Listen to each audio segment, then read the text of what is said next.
শুভ নববর্ষ সবাইকে, বড়দের প্রণাম এবং ছোটদের ভালোবাসা ও শুভেচ্ছা জানিয়ে আজকের দিনটা শুরু করলাম।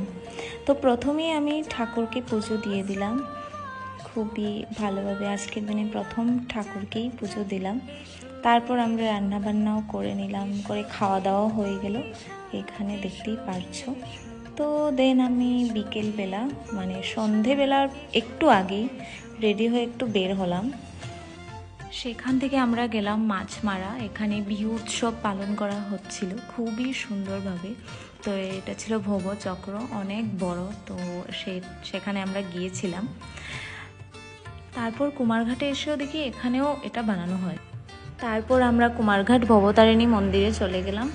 তো সেখানে সেদিন অনেক ভিড় ছিল, অনেক রাতও হয়ে গিয়েছিল, প্রায় 9টা বেজে গিয়েছিল, তখনও অনেক মানুষ ছিল।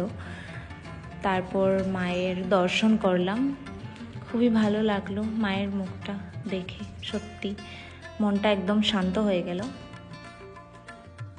খুব সুন্দর করে সেখানে ডেকোরেশনও করা হয়েছিল আমাদের তো এইভাবেই আমার নববর্ষের দিনটা খুব ভালোই কাটলো। তো দেখা হচ্ছে পরের ভিডিও।